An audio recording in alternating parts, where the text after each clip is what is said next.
ready for my arrival, worm.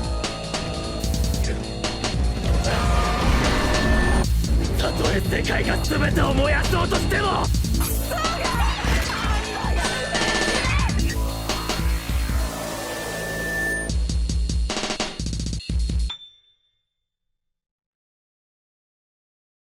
I just have to say, I respect Doug's opinions. Mm-hmm. And no matter what he says about this movie, unless he was also a Pokemon fan a kid. He wasn't. And watched the show and had the context leading up to this, doesn't really matter what he has to say about it to me. Well, okay. This is a rarity for Doug. This is an actual nostalgia thing for me. This is an experience that I had one time in a theater as a kid that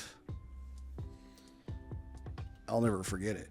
And I don't care how bad the movie actually is, if you look at it from like an adult perspective, or if you look at it without the context of everything that leads up to it or anything. Like, in terms of nostalgia, that's a memory, man. It is.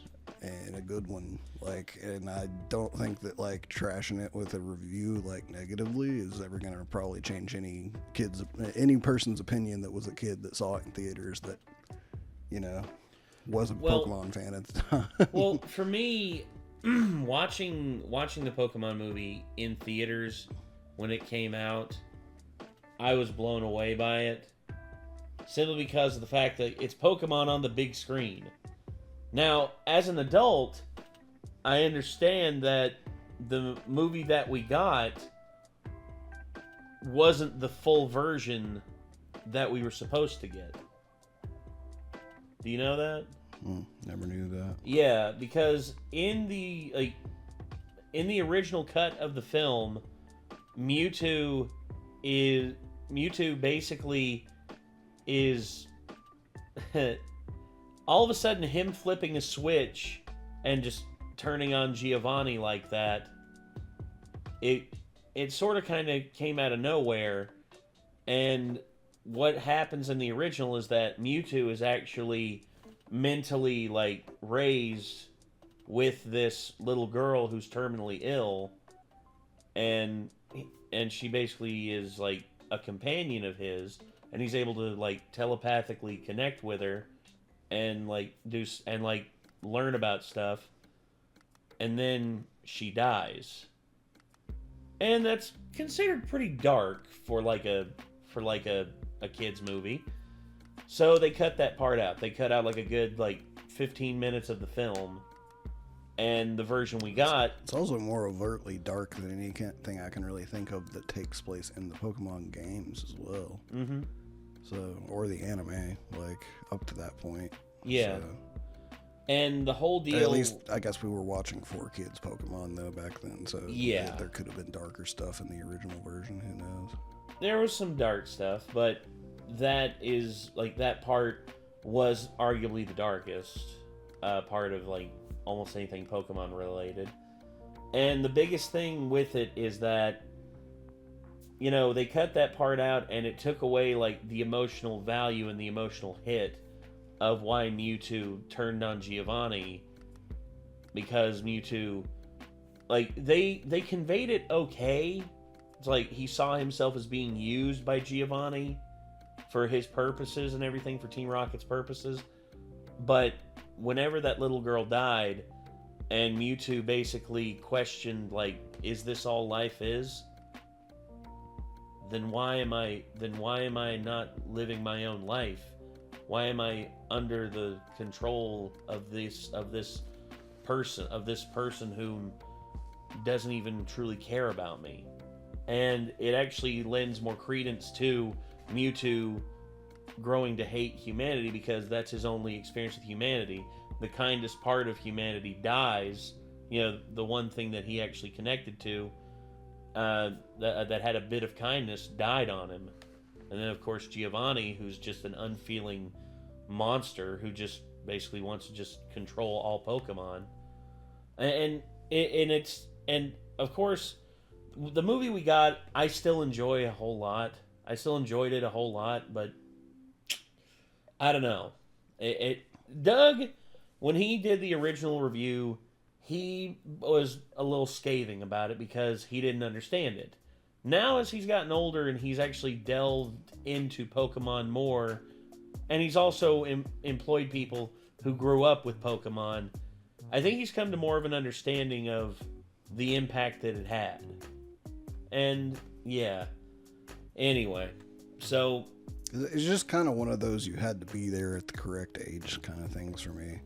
Like, I get that. If somebody was like, hey, do you want to watch the Pokemon the first movie, like, right now? I'd probably be like, nah. Nah, not really. Like, I don't really watch Pokemon anymore, and that's just kind of what I would leave it at. And I would rather keep the memory of it than go back and, like, see it again and be like, man, this sucked compared to what my kid brain remembered. Mm-hmm. Good Lord. But like, anyway. I'd rather just keep the nostalgic memory, Yeah, I hear that. Well, let's go ahead and check it out. Are you ready? This is Doug's first, I believe it's the first one I've seen, review revisit. Well, let's go. This episode brought to you by Factor, America's #1 ready-to-eat meal kit. Check us out with James Rolfe at the largest arcade in the world, Galloping Ghost in Illinois, July 11th and 12th. And check us out at Kineticon, July 17th to the 20th. Use the promo code Nostalgia10 to get 10% off a single day. Hope to see you there.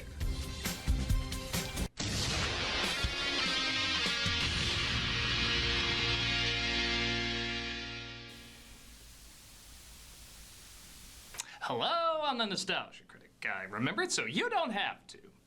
It's hard to believe I've been doing this for 18 years. It truly has been something watching my hair migrate like a woolly willy toy. But seeing how we've jumped from platform to platform, yes, there was a time when I was too dangerous for YouTube. The format of the show has changed a lot too. In the old days, I was limited to about 10 minutes per video, so I couldn't go into as much detail as I wanted, or even go scene by scene as I do now. Even when that limitation started to lift, I still kind of stuck to that format until I found a style I was more comfortable with. And even that's changed a bit over the years. Bottom line, there's some movies I already reviewed years ago, but feel like I could revisit and analyze in a more detailed way. Give it a bit more of a fair shake. So because of that, I'm starting a new segment called Review Revisit What Was That? You're so out of ideas that you have to go back and do old reviews again. You become your own live-action Disney remake. No. Besides, there's other segments that you haven't even gone back to. Bumper to Bumper, Arcade Adaptations, Career Dive. I don't want to do this. Do what? I always sum up my insecurities about what people are going to think into a straw man. I don't want to do that. Funny you should mention that. My internal organs are actually made of straw. My father used to be a scarecrow. No, don't tell me your backstory. Don't even tell me your name. Why not? Because I'll be tempted to turn you into a reoccurring character. I just want to go over some old reviews once in a while. Maybe it'll be a regular thing, maybe it won't. Maybe I'll do it a lot, maybe I'll never do it again. I don't know, but I shouldn't presume what the audience is going to think either way. You know, I'm very similar to that douchey nitpick character you made years ago. I know. I wrote you to know. Even this breaking the fourth wall within breaking the fourth wall is kind of weird. I just want to talk about a movie I feel like I could go in more detail about. Yeah, well, which one are you going to do that you think won't piss people off? Oh, it's gonna piss people off. I was thinking about the first Pokemon movie. We are here today to pay respects to our fallen dead. You act like this is my first funeral for a video. Let's go. Oh, God. Okay, see? Right here, this is Doug acknowledging that he can make fun of himself. Like, look, demo reel, the wall, which I do not like his take on the wall. I don't like it. Melvin, the brother of the Joker. Yeah, that was bad. Oh, God, Guardians of the Galaxy. And then, of course, his Constantine review, which is not good. And then, of course, Doug's first, and as far as I know, well, not only, but his first attempt at making a Let's Play style review of a video game, sort of like how the Angry Video Game Nerd did. And it was bad. But yeah, Doug can acknowledge whenever he goes against the grain and makes something that people don't agree with. And you know, I respect him for sticking to his guns, and also I can respect him for saying whenever he goes back, rewatches it with a different perspective and actually acknowledges, you know what? I will admit that I was wrong on something. And that takes guts. That takes balls. Also, he responds to criticisms very well about, like, for instance, Oni plays making fun of him, versus what Linkara did. Because Oni plays made fun of him, or made fun of Doug by doing Doug's yell and, like, being like, and then he also in the same Let's Play did a funny Linkara impression, which is really good. And then Linkara basically said, I don't want to talk about Oni Plays. Oni Plays is terrible. He doesn't even do a good impression of me. And then Doug is just like, the guy showed a clip. Doug was getting interviewed, and he showed Doug the clip of, like, Chris O'Neill screaming like him, and Doug just immediately burst out laughing. I've seen that. Yeah. And it showed that Doug is just like, Doug can take criticism, man. I mean, and he understands that, just like, this is art. This is how it goes. You're not always going to please everybody. Hell, you're probably going to piss a lot of people off. But the fact that you're putting it out there is actually something to respect. Somebody did an impression of me, like, I think it was Sam Lloyd. It was just basically like, I was just like, gosh. Yeah, that's pretty on point. Really? Yeah. Oh my gosh. That's awesome. Trust me, my mom has given me shit since I was a kid that I mumble when I talk. Like, it's just... Mumble. And Sam did an impression of me where it was just me going, I was like, I laugh. I'm a giggly bitch. Yeah, but I don't laugh like I'm like Jared Leto's Joker from that shitty Suicide Squad movie. It's been over 15 years since I reviewed this movie, and since then people have let me know they really like Pokemon. I've said it before and I'll say it again, Pokemon just isn't my thing, but I also wasn't the target demographic. I grew up in a time where animated shows had toy lines made before any scripts were written. Hell, they made legislation about it. So I recognize when a series is a commercial first, but can still enjoy it. And as someone who has a soft spot for Ninja Turtles, Transformers, He-Man, and other shows clearly made to sell products first, I know I would love the hell out of this if I grew up with it. I mean, it's brilliant. Literal monsters you can just pull out of your pocket, ranging from cute to menacing, that you use for fighting. If somehow you worked in pizza and robots, 10-year-old me would explode. But as an adult, of course I snicker at the obvious commercialism of it. The tagline is you gotta collect them all. I mean, catch them all. Gee, how'd I confuse those? But like many things that started out as an ad, it can evolve. Ninja Turtles has developed some good stories. Transformers can add some good writing here and there. He-Man has his moments. And Pokemon, I'm told, has some adventures that evolve beyond just selling toys. And honestly, for something to be around this long, I kind of feel like it has to. Yes, it's fun to annoy diehard fans pretending I hate it, but honestly, I still don't know that much about it, and therefore don't have any real strong reactions. Which just made pissing people off about it even funnier to me. But today, I'm gonna be objective about it. I'm still going in mostly as an outsider, but I'm also gonna give it a fair chance. So, as someone who still thinks it sounds like a Jamaican ass game if you want to play poker. Nope. Let's take a look at, again, Pokemon the first movie. You know, say, Doug, if you really wanted to do a Jamaican accent, you should have dressed up as Snow, like the Canadian guy that did the Rastafarian song, which, oh, people give Snow shit about that. The dude is actually well respected in the Rastafarian community. And honestly, I hate the fact that Snow got a bad rap for that. Anyway. Well, the film farted nice. Actually, we're inside the cell of Mewtwo, a powerful Pokemon created by scientists trying to make a clone of another powerful Pokemon named, you guessed it, Mew. We used the most advanced techniques to develop your awesome psychic powers. So I am simply the end result of your experiment. Okay, we'll give credit. That's a really cool shot. Yeah. Am I only a copy? This cannot be my destiny. No escaping that from me! So I'll just say it, even though it's probably a coincidence, Mewtwo is basically Shadow the Hedgehog, who was created around the same time. You could easily say they're both just utilizing a lot of popular anime tropes, but the similarities are amusing. He's a clone made in a lab, breaks out, doesn't know where he belongs, is vengeful, has a Keanu Reeves type voice. even befriends the daughter of a scientist who ends up dead. Now, that last part doesn't ring a bell. That's because that was in the original Japanese Yeah. version. You'll find there's an all-you-can-eat buffet of differences between the American and Japanese versions. Some we'll dive into, some we won't, but bottom line, these changes were made because 4Kids and Warner Brothers thought the plot to the original was too adult. Considering anime, that's not surprising. Look how they did the original Escape from the Lab. Jesus That's Christ. Elfin Lead, bro. You can't fool me. That's one of my favorite anime ever. As soon as I saw the body plan, I'm like, oh God, no. Like, Elfin Lead. I was like, God dang it. People like you! Yep, just like that. After he blows up the lab, he's approached by a powerful man named Giovanni, who funded the experiment. I'll show you a way to focus your powers that will make you invincible. Show me. Well, that flowed naturally. Destroy all scientists. Come with me, I'm a scientist. Okay. Learn to use them to accomplish your purpose. What is that? Patience. Your purpose will become clear. Trust me, it'll become clearer. Yeah. They train him against other Pokemon and discover he is indeed powerful. Maybe even more powerful than the one he was cloned after. But, see if this sounds familiar. He doesn't know what his purpose is, doesn't like being controlled by scientists, and blows up the lab. Didn't we do this yesterday?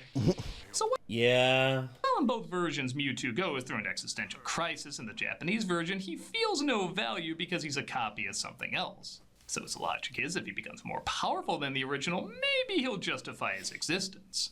Warner said, though, he was too sympathetic and complicated for kids to see as the villain because blowing up a lab full of people not once but twice wasn't enough. So they tossed in as well he wants to, you guessed it, take over the world. Do it, Doug. Do it. You coward. If you don't do it, you're a wimp. This is already one big callback, why not? Of course! Thank you. We Jesus. get to our leads, Ash, Misty, and Brock, as a narrator awkwardly reminds kids who know who they are. And this was done so grown-ups taking their kids to the movie would apparently get sucked into the story easier. As a grown-up, I can say, that didn't work. As always, Ash is determined to become a Pokemon master, and as always, he's ready to endure any hardship. And as always, I'm their stalker, hiding in the bushes, saying out loud everything I see. Oh no, they spotted me. Back to my home where I'll uncomfortably look up more questionable material from this show. Oh dear God. Let's have a Yeah, James's fake boobs. Match.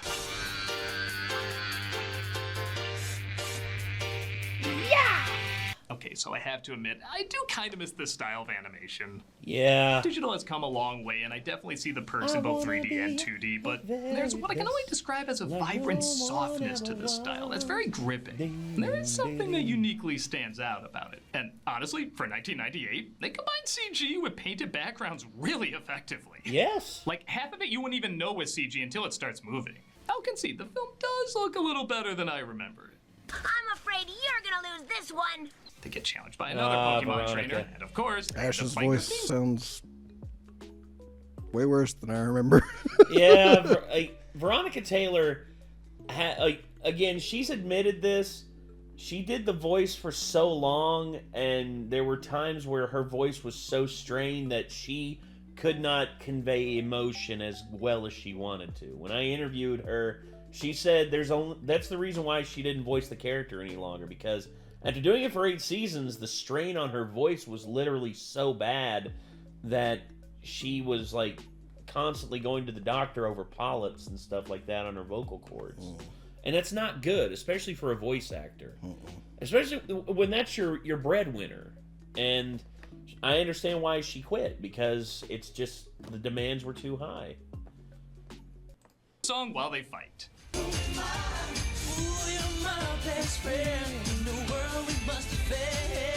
Yeah, I know this trick playing the intro theme to get kids hyped up, but personally, I don't get invested unless Cobra's on Lady Liberty or Robo Orson Welles eats a planet. Oh, come on. That version of the intro theme is not as good as the original. No, the original, I wanna be the very best, like no one ever was. Doom, doom, doom, doom. You know the meme of Midoriya, like that was me the first time I saw Pokemon come on and they played that theme song as a kid. I'm just like, yeah! I was like, this is awesome. Ugh. They're watched by their enemies, Team Rocket, made up of Jesse, James, and Meowth. who wish to capture Ash's Pokemon Pikachu. The last time you cooked, you wiped out 8 of my 9 lives. Timing like a... Frying So to get an pan. invite from... You get one annoying callback, that's it. An invite Come from the on. supposed greatest Pokemon trainer ever to just show up to his place, I guess. Greetings, Pokemon trainers. I bear an invitation. She's really small, but really pretty. Thanks, Even Brock. for a 90s anime dub, that was weird. Dude, Brock is They weird. decided. Yeah, this has been addressed multiple times. Just how kind of sort of a creep Brock is. Mm-hmm. And thankfully they've matured him a bit as the anime went on, but early on it was not good. I do attend, but they have to make their way to his house in the middle of the ocean during a storm. Team Rocket snags an invitation as well and tries to use it as a chance to capture our heroes. Vi get you to a new island faster than you can say farting nougat. I do not remember that. I remember this very well. Don't worry, this ship won't let you down. It sounds like fucking Mac trying to do an accent. It's like, I'm a Swedish plumber. I'm here to fix your pipes. It's like, do not do an accent. You cannot do that accent. You don't know how to do that accent. And then of course you got Meowth as the maiden at the front of the ship. Oh my gosh. Oh, the figurehead. Yeah, the figurehead. Okay, fans, truthfully, are you really shocked grown-ups couldn't get into this? No, I'm not. Once again, this was made for kids in our generation. And my dad and my mom, when they took me to watch the Pokemon movies, they were checked out. Hell, as a matter of fact, for Pokemon 2000, do you know what my mom and my dad did? They literally handed me and Andrew, handed me money to go into the theater with Andrew, my best friend at the time, and we went in, watched the movie, and they actually wanted to know when the movie was over so they could come and pick us up. And that's what they did. They watched the first one with me. That's it. After that, any other Pokemon movie I wanted to go watch, which the only one I watched in theaters after that was Pokemon 2000. And yeah, that was that. See, the whole thing is they're like the equivalent in this cartoon of like Wile E. Coyote. Yes. Like everything they do is very stupid and over the top.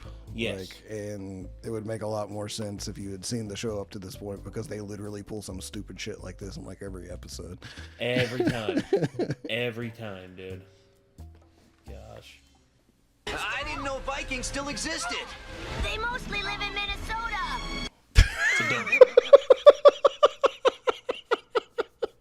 Maybe I do need to rewatch this movie. It's way funnier than I remember. Yeah.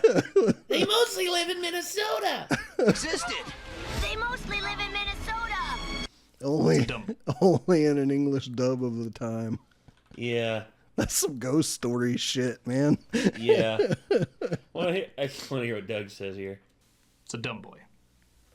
Yes. Not to mention, if you know the himself. Pokemon lore nowadays, you know, like, Minnesota doesn't exist. Like, Yeah, exactly. they live in a fictional world. Yeah, Johto and the Kanto region. Yeah. It's like roughly based off of, like, regions of Japan, but still Yes. very fictional. Very. And though I don't know a ton about the show, I know even I should be grateful they cut down their long-ass motto. Prepare for trouble. Forget the motto. Staryu. Oh, was that the Three Amigos salute?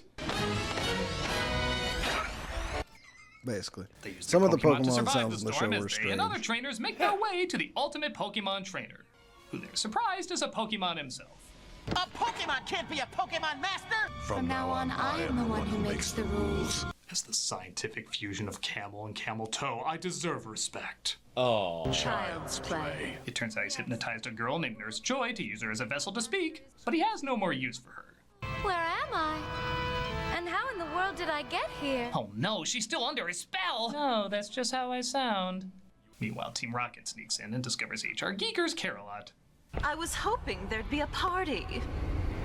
I'm aroused. Sit on me again. Put me down. It turns out this is a machine that clones Pokemon, as they symbolically reenact how Nintendo shits them out. Which of you will oppose me first? The Pokemon fight their clones, but Mewtwo's batch are more powerful. I now claim my pride. Your Pokemon. You are my Poke bitches. I will extract their DNA to make clones while my storm destroys the planet. And yeah, like I said, that destroy/take over the world thing was added in the English dub, and it is pretty funny that a very average-looking storm is suddenly supposed to destroy the planet. Like, hey, see the snowstorm? That's the whole world! The whole world's going through that! You're just gonna have to trust us, we're not showing it. Mewtwo can't capture them if they're already inside that Pokeball! Nice try, kid. Again, dumb boy. The Pokemon are captured, including Pikachu.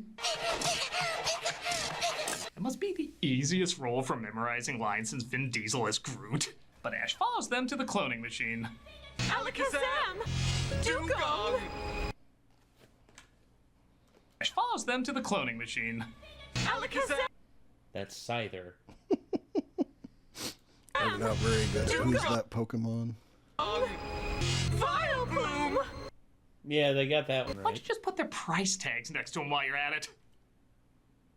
Scyther was one of my favorites growing up. The clones are made as Ash releases the originals, taking them back to the stadium to fight the copies. The clone shall inherit the world. You can't do this. I won't let you. When Bobby Hill saying "That's my purse" sounds more intimidating, there's a problem. That's my purse. I don't know you. Oh. See, when I originally watched like Naruto and One Piece as well, when I was older, I was just like, man, I hate their voices. Like, they don't sound very good, in my opinion. Like, that was back in like middle school. Yes. And then going back and hearing this, I'm like, man, like Naruto and like Luffy sound like way more intimidating and cool than Ash did. I will say this: Miley Flanagan and Colleen Clankenbeard have grown into their roles way better as time has gone on. Colleen Clankenbeard actually sounds really good as Luffy now, by comparison to early on. To be honest, like I only saw like a clip of it, and it was like when I was in a phase where I would very quickly judge something based off of just a tiny bit of something. Yes. And I heard the voice, and I was like, no, I ain't watching that. Yeah, I was the like, same way. Now that I've watched it, like even in the first episodes, I'm rewatching them right now. I'm on like episode 15. So I'm trying to get back into it and try to actually maybe go through it this time. But like, I'm like, you know, like Luffy's one of those characters when I originally saw him, I'm like, I'm going to hate that character, but I don't at all. Like, it's actually, Luffy's actually pretty cool. Like even early on. Yeah. Luffy is actually like a good goofball. And I would say he's one of the best protagonists because he's like, not obnoxious hilarious. like a lot of anime protagonists. No, he's there to have fun. And he doesn't do it at anyone else's expense other than the bad guys.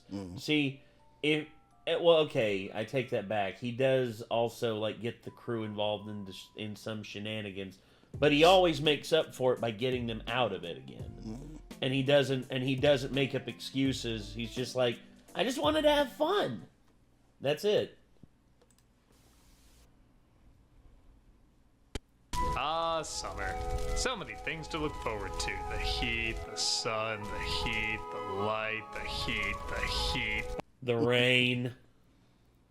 The rain, the humidity. The humidity's so bad it makes your balls stick to your thigh. More time to do all the things that make summer so special. The heat, some other thing, the heat. And what's the number one thing you don't want to be doing all summer? Spending hours cooking inside. Away from the heat! But yeah, you know, turning on the oven to cook something, making the house even hotter, because, you know, you got your air conditioned down to like 2, and that only gets it down to like 80. So don't do that. Get the thing that's on the screen right now. Factors, chef-crafted, dietitian-approved meals are ready in just 2 minutes. Taking the hassle out of eating well. It doesn't Factor work meals so are good right sometimes fresh with and the ready to heat in eat. the winter. Perfect for any That's true. Sometimes it gets cold, and I hate the cold. So. Actually, our AC works a bit too good. Yeah, because like it's summertime and he always wears like these I have a hoodie on inside because our AC works too well.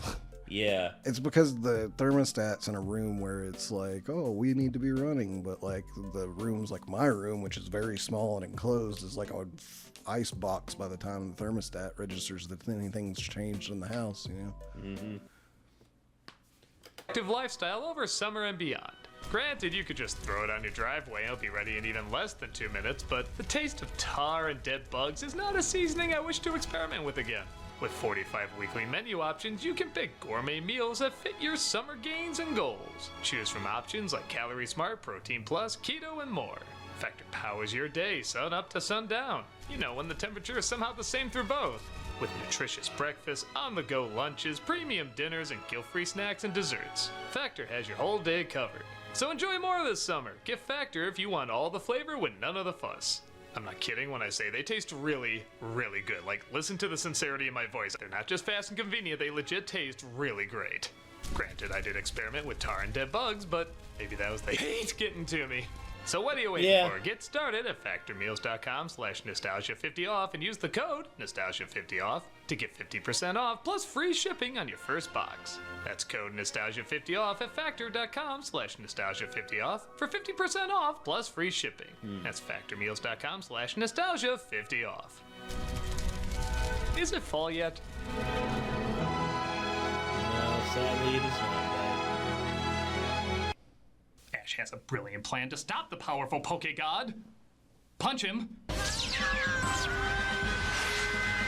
Is he cooler in the show? Because he's an idiot here. No. And the original Pokemon, he's never very cool. Yeah, sad to say. No, So, we watched the show for the Pokemon. Yeah, that's true. Finally we meet. Now I will prove that Mewtwo is better than the original. Hey, listen to me. I'm the only one who doesn't have to match mouth movements so I can give an okay performance, and you will respect that! Mew and Mewtwo. So Mewtwo was cloned from Mew. Yeah. I haven't been this surprised since I found out Terminator 2 So was there's a sequel to another bit of info that Doug probably doesn't have that, like, as a kid, we were so stoked about, which was, at the time that this movie released, most of us as kids had played Red and Blue, which only contain in the Pokedex up to Mewtwo. Yes. Mew was nothing but like a myth to us at that point. Mm-hmm. And the fact that we were actually going to go get to see Mew in the movie, like, is part of the reason we were all so hyped. Yeah, because up to that point it was like missing no, and like, which was missing number, you know, it was a glitch that everybody, there were so many rumors, this is how you get Mew in Pokemon, you have to turn missing no into Mew and stuff like that. Oh my gosh. And then there was the truck at the St. Anne. Yeah, and all ship. the fake like things about, it was just like trying, it was just like getting the Triforce in Ocarina of Time, like those myths that happened back in the day when the internet wasn't prominent to be like, no, this isn't in the game, you know? Yeah, exactly. So like, but we all had knew the name Mew for a long time, and we'd seen artwork and stuff, and we knew the Pokemon card existed, so we were all very stoked to see like Mew actually show up in one of the movies. Yeah. And also not only that, but the Egyptian Mew card that they gave out to everyone. Super rare bullshit. They handed it out to every kid who went to watch that damn movie. Yep. Gosh. Terminator. Did you read any of these lines after you wrote them? So, not really. I think Mew is supposed to be like a Tom Bombadil type, where he's super powerful but doesn't like doing anything violent. Yeah, I think, again, they don't explain it that well. With that said, it is pretty funny seeing this cute little thing slam Mewtwo into the bleachers. Mew says you don't prove anything by showing off a lot of special powers. Pokemon's real strength comes from the heart. That's a good point. Oh, sorry, counter from a minute ago? Well, let's hope no other hypocritical dialogue is to follow. Yep, I think you all know what's coming. Just about everybody's biggest problem with the movie, even the people who like it. The bizarre anti-fighting message in a franchise that is primarily fight-based. Mm-hmm. Yeah, this doesn't, even as a kid, I was just like, this doesn't make any sense. Pokemon aren't meant to fight.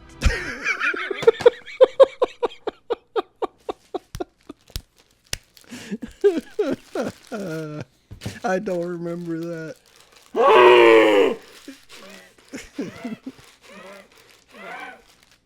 Sorry about that. Not like this. No, not like this. Oh, no. This just proves that fighting is wrong. Oh. And it isn't like they just I mentioned get what this they in a were past. saying, though. It's like they're literally just hand-to-hand boxing at that point. It's like, this isn't how Pokemon are meant to fight. They're supposed to be blowing each other up with magical powers. And it's just, Exactly. It's like, it's really dumb when you think about it. It is. It made sense to our dumb kid brains, though. Of course, because, you know, we had no sense of, like, what was, like... Like, yeah, they should be hitting each other with electrical, like, lightning bolts and, like, fucking fire waves and shit. Like, this isn't right. Yeah. Passing line, they repeat their message in the last third almost as many times as the Barbie movie does. Oh my Now God. I can see how horrible fighting really is. What can come out of it? Nothing but pain. It's not right to force Pokemon to battle this way. Someone's gotta take a stand and refuse to fight. Maybe if we started looking at what's the same instead of what's different, who knows? There's a solid 5 minutes of nothing but that. And in a movie that's an hour 14 long, that's a fair amount of time. Yeah. It doesn't help either that while this is supposed to be emotional, a lot of it is very unintentionally funny. Like the pop song that so doesn't match, it sounds like it should be played at a mega church.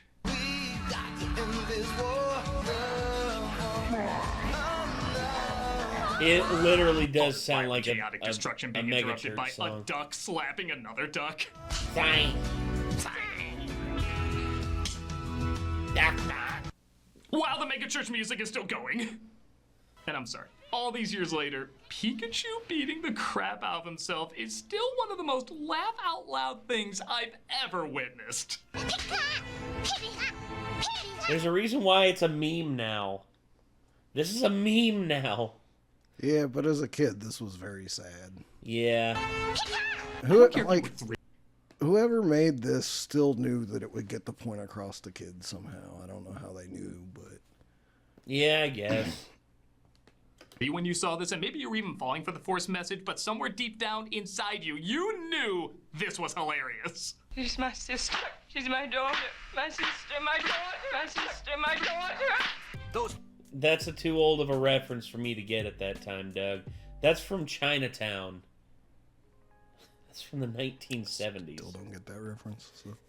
Basically, it's a film that deals with like this dude who's like really powerful. He has a mistress. Turns out the mistress is actually his daughter, and he's been engaging in a very bad like relationship with her.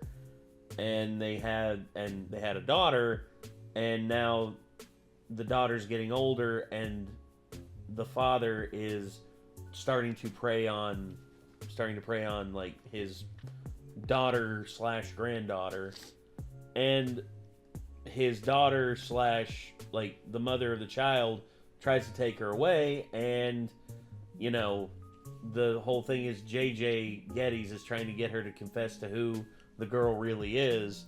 And it's like, she's my sister, she's my daughter, she's my sister, my daughter. Just keep slapping her, and it's a different response every time. Unintentionally funny. Pokemon look like they're ready to fight to the death. That's a fight that nobody's going to win. Now, while this is clearly not what they were saying in the Japanese version, I will admit their lesson is a little weird too. The trainers see that clones are also alive and should be valued.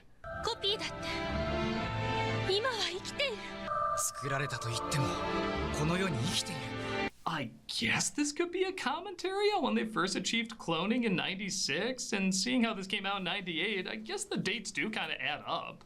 So, don't take clones for granted. Japanese children? Oh my god, this probably is a good lesson over there. They're so advanced, they're probably prestiging their magic shows even as we speak. Oh my god. Ash says the fighting must stop, so he runs into the middle of Mew and Mewtwo's blast, turning him into stone. Which I'm just being told at this moment was one of their powers. Pikachu. Pikachu. Somebody please find a video of that actress recording that line. She sounds like Sneezer from Tiny Toons. But fear not, the tears of marketability restore all life. Actually, I'm only half joking, as this was supposed to be the finale for the entire show, but the film made so much money, Japan decided to make a ton more. And they say America has no influence over there. Again, to the credit of the original, they do at least say earlier Pokemon tears are full of life, so there's at least a hint of an explanation there. But in this one, that's never mentioned, so they just cry and that Frankenstein's them back to life. Oh, it might also combine with magic moonbeams to understand dolphins, but that's common knowledge. Oh my Not until I set aside their differences did I see the true power they all shared deep inside. Let us utilize this new discovery to create groundbreaking medicine, or we never mention it again. Also an ethical option. It is what you do with the gift of life that determines who you are. Mewtwo is so touched by this display, they decide maybe he won't take over the world. It was more of a side hobby thing anyway. Mewtwo, where are you going? Where my heart can learn what yours knows so well. How to be a hypocritical franchising tool. Mewtwo, I guess as a gift, takes them back in time and erases their memories of any of this ever happening. Because that is also a power he has now. Pokemon Treatment Center will be open as a shelter. Anyone who needs a place to stay should come with me. So, not only could you have gone back in time to not kill all those scientists, but that half-assed message about fighting being so bad is now completely forgotten by everyone. I guess I should be upset, but let's be honest, they weren't going to stick to that lesson even if they did remember it. Highest grossing anime in America, y'all! Hey guys, how did we wind up in this place anyway? Well, I guess we're just here because we're here. Even if their memories weren't wiped, I'd be like, yeah, that sounds like typical dialogue from this team. Many strange legends surround the mysteries of Pokemon. Just as many adventures await our young heroes as they continue on their quest. Oh, and something about fighting bad? I don't know. Check out Mewtwo on Super Smash Bros., a literal fighting game. Fighting bad. Buy our fighting game, Fighting Bad. This is still not a good movie. Big shock, I'm not the only critic who thinks that, and I guess the fan reaction is kind of mixed.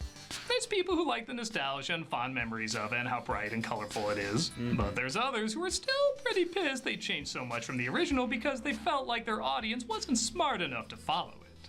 I certainly can't say I hate this movie by any means. Like I said, if I grew up with it, I would probably like how creative and odd and well animated it is. There are elements of an existential struggle in there, but the commercialism and hypocritical message overrides all that without enjoyably embracing its commercialism like some other product movies. The Japanese version seems a little all over the place too, but at least there's an attempt at ideas and complex emotions for a kid show adaptation. It's not a good flick, but I can see a few decent things in it at least. I don't think anyone ever took it too seriously, so I'm not that concerned about kids getting mixed messages. But I think it's pretty clear this is an American adaptation of a Japanese movie we're clearly not catching all of. And sorry we didn't get to do too much with you, nameless character. Strawman. Damn it! That's your name, isn't it? Yep. Now it's in my head. You have an identity to me! See you in the Minecraft review. I'm doing a Minecraft review? I think you have to now. You're right, I talked about too much not to. Good luck with that. I think I hate you. Which means you'll use me more. Like I'm the nostalgia critic, I remember. You're doing the Snow White remake? Absolutely not. Damn it! We get you to a new island faster than you can say farting nougat. My God, why? Are you here to clean your pipes? I'm a Swedish plumber. I'm here to clean your pipes. Oh, it's so dumb. I know. Oh my gosh. Yeah, it's the whole thing with Pokemon is like pretty much like I said, it's the fond memories of it. Like, it doesn't matter if it was shit, like, at the time. Like, it made us happy as kids, man. Agreed. I know there's people that stayed fans of the games, like, up until now still, but, like, I mean, it's definitely one of those things that I personally feel like I grew out of. Same. I don't do that a lot. Like, there's a lot of things that, like, my parents and everybody around is, like, always like, you'll grow out of that. And I'm like, nope. And I never did, you know, like, playing video games in general. Never grew out of that. Yeah, People were like, you'll grow out of liking the metal crap you listen to. And you didn't. Nope. My tastes have changed slightly on, like, specifically what kinds. like I listened to more over the years, but I still listen to some of the heaviest crap I've ever heard in my entire life nowadays. I hear you. Well, in all honesty, man, I mean, I'm just happy that we had the memory of watching Pokemon in the first place, you know? Pretty much. It's just like Yu-Gi-Oh! Yeah. Like, Yu-Gi-Oh! Was really dumb on the 4Kids version that we mostly saw when first. Joey Wheeler! But we were still stoked to see, like, you know, the cards and stuff. And of course. Blue Eyes White Dragon. The dope freaking theme song for that one, too, was very cool. Not as good as the Pokemon one, but it was still pretty cool. Oh, yes. It's time to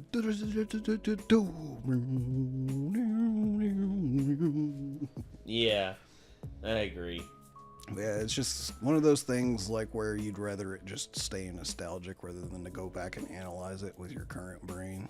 Yeah, rose-tinted goggles. That's what everyone keeps saying. It's like there are many things that aged extremely well, but I kind of knew they had a better chance of aging well because of what their target audience was when I first saw them as a kid or played them as a kid. And then there's stuff like this where I'm like, I know this is not going to be the same for me now if I go back and see it again.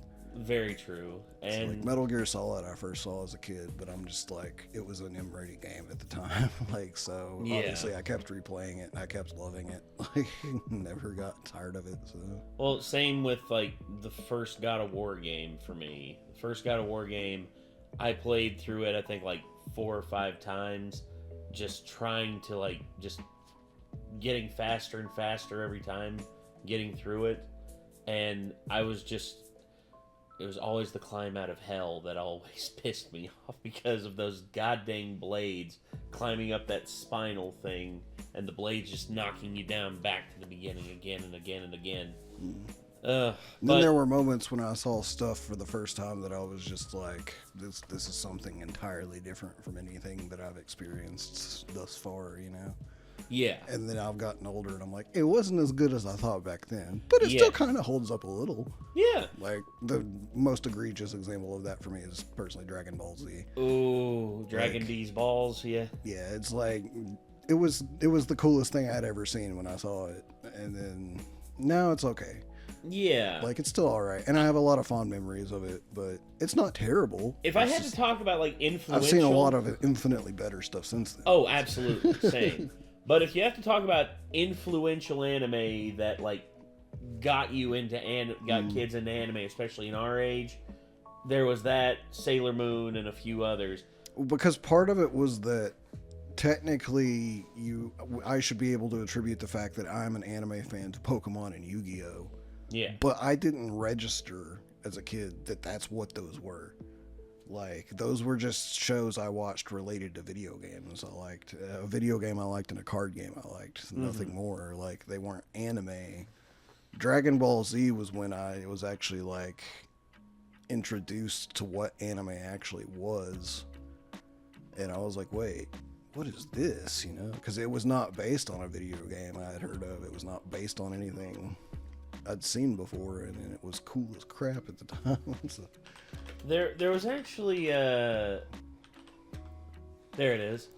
So there was this show, which is a Japanese show that they basically made. It was called basically the literal translation is Cheerful Dwarves of the Forest of Belfi and Lilybeth. So basically what they did was they had these basically is these little elves in the woods doing all these like different adventures and stuff like that. And I just remember this was on Nickelodeon whenever I was growing. Yeah, Nick Jr. from 91 to 95. I don't remember ever seeing that for some reason. I watched it and it didn't register to me that this was an anime. But then as I got older, I was like, holy crap, that was an anime. What the hell? And then, of course, it doesn't really look like an anime, except for the main character. I'm assuming she's the main character. Yeah, Lily and Willie are the... Lila and Willie are the two main protagonists. Yeah, her Uncle Snooze a bit. her uncle basically is a doctor who in the show they said, oh yeah, the special tree sap that he or tree juice that he drinks, it was sake in the original Japanese version. But yeah, there were also like Snagglebit. He was the one with like the buck teeth that always got up to like doing schemes and stuff like that. Chip, who was one of Snaggle's cronies, and Brownie as well. Teeny is like Willie's younger sister, who basically just tries to help out whenever she can. But yeah, this whole deal with it, I couldn't believe it whenever I watched it. I as a kid I was like, hey, little bits, okay. And then later on you're just like, that was an anime. Huh. Apparently there were other children's anime series that aired on Nick Jr. as well. Yeah. I don't remember seeing any of those though. Grimm's Fairy Tale Classics, I remember this one. It was an anthology series where they basically adapted Grimm's fairy tales over the span of 24 episodes. And it was actually really good. And all the way back in 1987 is when it started. And the adaptation lasted all the way up into the 90s. There were some they couldn't show because they were like too dark. Well, yeah, because Grimm's Fairy Tales, really known for their lightheartedness. Oh yeah. Oh yeah. Good lord. Very kid friendly. Oh yeah, the Noozles. I remember a little bit of the Noozles. Maya the Bee. I remember that a little bit. Adventure Little Koala. I don't remember that one at all. But I do remember Little Bits and Grimm's Fairy Tale Classics. I remember those wholeheartedly. But yeah,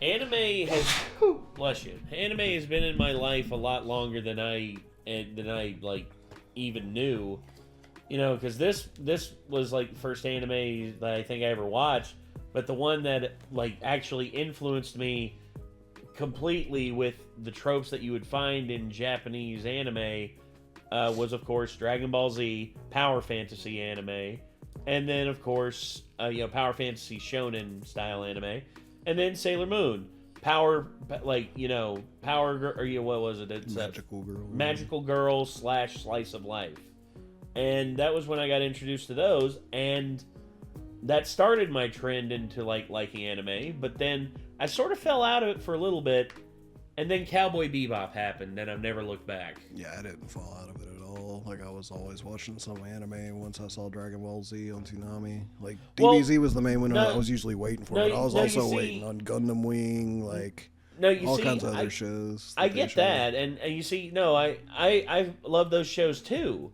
but they just kept doing reruns of them. And then the shows they came out with after that, I wasn't as much into, and I kind of sort of fell out of it for a couple of years. But then Adult Swim happened, and then Cowboy Bebop entered my life, and I've never looked back. Cowboy Bebop, if Dragon Ball Z and Sailor Moon got me into anime as an art style, or as a show style that I like, Cowboy Bebop solidified it and completely made me a full convert. And I think that's just how my brain works. I don't know. But anyway, I guess let us know what y'all thought about this. This show is the Pokemon movie isn't for everybody, but I still have fond memories of it. I always will have fond memories of it. And honestly, I think there's a lot of people out there who still do have fond memories of it. So let us know what y'all thought. And I guess till next time, everybody. Signing off, I am Nate. I am Nick. Y'all be good people. Take care of yourselves. Peace.